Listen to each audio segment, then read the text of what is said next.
Hello, happy Wednesday, December 4th, and we're going to the zoo today.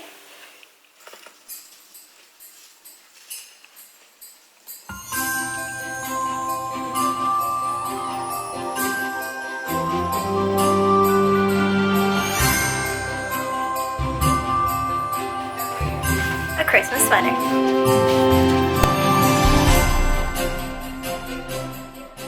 Now, I have to confess that part of this zoo trip is because I have been in Australia for, about 10 months now, and I have yet to see a koala or a kangaroo, and I can't go home without it. So, a friend had these passes to the zoo that gives discounted tickets or something, so thank you, Karina, for those.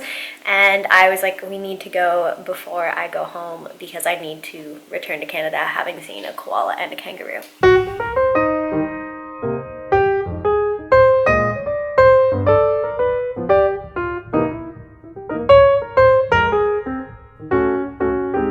So I thought it would be helpful if I kind of explained the route that we took through the Taronga Zoo, just if you were thinking of doing it yourself or coming to Sydney. We were there from about when it opened, so just after 9:30 until I think about 3. So we were there for a pretty decent amount of the day, and it kind of worked out to be just enough for the two of us. I've set my tripod up kind of funny here, but hopefully you can see everything. So obviously we entered in the main entrance and we asked for advice on sort of what should we do, what's the best route, where should we go, and the man gave us a couple of advice. Like obviously the new exhibit I believe is this tiger trek, they're really promoting it, and he really recommended the free flight bird show, which was actually quite a lot of fun. There's a lot of meet the keepers and you can sign up for extra, like meeting a koala kind of thing. We didn't sign up for any of the extras, and we still got through it and I still felt like we had a good time. I think if you had kids, going to some of the like meet the keepers might be a lot of fun. One thing we didn't do is we didn't see this kids trail stuff, which is obviously, you know, a preference if you have children with you. All of these animals you do get to see elsewhere, except I think the quokka, and I've seen goats and alpacas, chickens and pigs. It's kind of more of a petting zoo, but you can see the kangaroo and the emu elsewhere down here and through the walkabout if you decide not to do the kids zone. We went on a Wednesday, obviously not during school break, so it was actually quite quiet. There was just a couple of school groups that we kind of tried to avoid. So we started at the main entrance, and our plan was to kind of work our way up to the Sky Safari and then go down, and that actually worked out really well. But anyway, so we started at the main entrance here, and then our goal was to get to the bird flight thing at noon. So we kind of thought, okay, well, we'll do this first half and then we'll get there, we'll do the rest of them and we'll go up. And that's pretty much what we did. So started down here for like the 5th time. We saw the koalas. They're so cute though. We went and we did Reptile World. Hey little dude, you're stuck hanging out. He looks a little grumpy.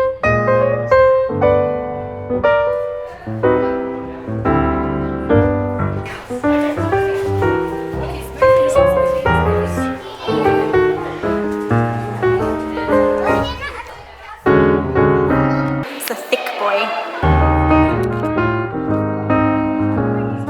After exams. Is he even real? Yeah, he is real. That's all the chimpanzees.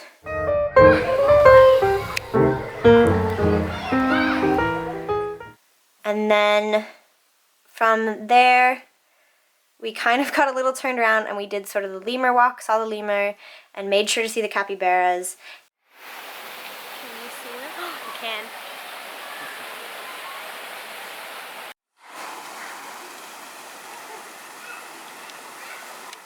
And it was actually getting to closer to noon, so and we wanted to get food before the bird flight show, so we actually decided, okay, from here we'll go up and around to see things. So we saw the meerkats, the tamarins, the gorillas,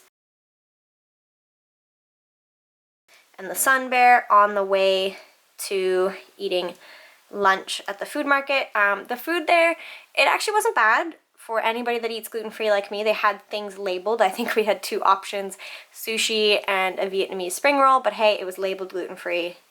That's sometimes all you can ask for. And it wasn't too expensive. It's a zoo. It's going to be a little bit overpriced. That's kind of normal. So we ate lunch and then kind of ran over to do the free flight bird show.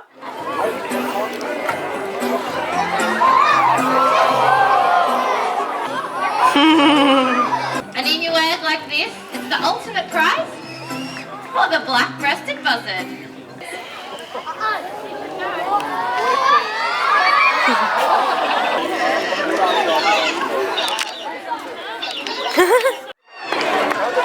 The Ibis was like, I want food.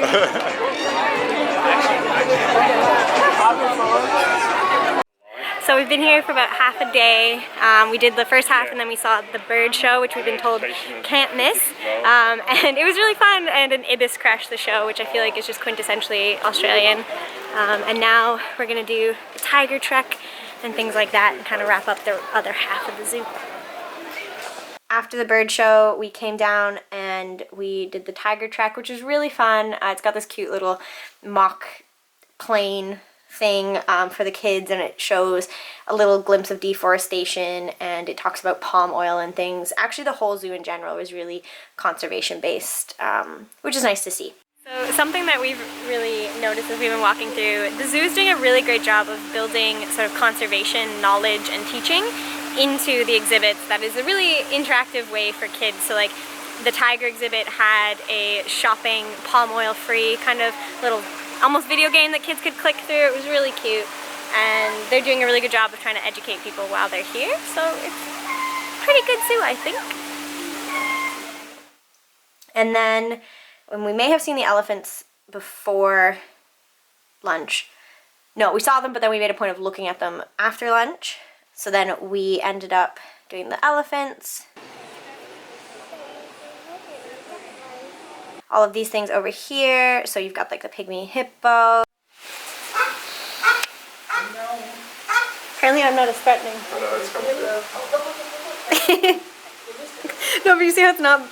The leaf monkey, the fishing cat, adorable. The red pandas, also adorable. Oh, the other one just stretched his paw out. They're matching, but reverse. And again, we kind of got ourselves turned around here. They had a couple closures in like this sort of main road, from at least what we could tell. So we did the sea lion walk, which was really fun. Woo! And we did not see the seal show. So cute. And so little. I think these are the little ones. Penguin. Something to keep in mind if you want to go, getting that timing correctly. And then we couldn't go this way to try to get to the Sky Safari, so we had to kind of double back. Then at which point we went down and we went to Sky Safari, came all the way back down. Oh, look at the Ibis! They're like, ha, who is the trash bird now? And then this is the last thing to do. We did the Australian walkabout all the way up. We're not super confident we actually went up through here because they have an aviary, this rainforest aviary, and the tree kangaroos. And yeah, now that I'm looking at it, we definitely actually didn't see these friends here. The Tasmanian devil was closed, so it's going through here. You're gonna see all of these rock wallaby and the red kangaroo in this little walkabout here. Which we did get to see. So I have now officially seen a koala and a kangaroo, multiple kinds of kangaroo, and wallabies. I think I can come home now. Think of the fact Oh, I found it. we lost a war against. You know, you guys suck. It's only in here because it lets you have it in here. Yeah. You said. And then after that, we came home. So yeah, it was a full day. We saw everything excluding these friends, and it was a lot of fun. But if you're planning your visit, maybe that's kind of a path you want to walk. Everything was super cool. Some of my favorites, the platypus, used to be one of my favorite animals, still probably is, just not top spot anymore. They were so cute. Obviously the elephants, if you know me, that's guaranteed going to be a top. Yeah, and I'll include during the video what are some of my other favorites. It's really got a good mix and it's a lot of fun. I definitely recommend it. So that was our trip to the zoo. The rest of the day was honestly just spent casually on the couch because we were so tired from all that walking. We had a pizza night, watched some episodes of Hannibal. It was good fun. To answer today's question, it's this. Have you seen a cassowary at the Taronga Zoo? It took me 3 days to find it. So the fact that I had to look up what a cassowary is means I probably didn't see it. And now to review the map, I actually don't know that we went in the section where it would have been, because we accidentally skipped some of the Australia part and then skipped some of like the kids part. But okay. Yeah, so we missed this accidentally because we got into the rainforest aviary, but we didn't go past the cassowary part. Sorry. So we didn't even hunt for it. For reference, this is what a cassowary looks like. So I think I would have known if I saw it. So we didn't. It doesn't surprise me that it took 3 days to find it. A lot of the animals you kind of had to look for, especially if they had sort of their own space, a big enough space that they could hide from the people. The fishing cat was hilarious. We're all looking for it in spots we think a cat would be, and then I just thought, what if it's up? And then it turned out to be up sort of the middle of the enclosure, not hidden at all, but just above everybody observing it, and you could just tell in such a cat way. It was like, yeah, you're idiots. So yeah, no cassowary, but that's a good question. I guess I'll have to go back and hunt it with my eyes, to see if I can see it, and we'll see if it takes me 3 tries or not. But yeah, so that was my December 4th. Comment below if you have a question to ask that I can answer at the end of the video. Doesn't have to be relevant to the videos. You can ask me about life in Canada or Australia and about being a med student. Make sure you like this video if you had fun watching my trip to the Taronga Zoo, and subscribe so you can see the rest of the videos I put out during December and the videos I put out afterwards. And yeah, thanks for watching. I'll see you in the next one.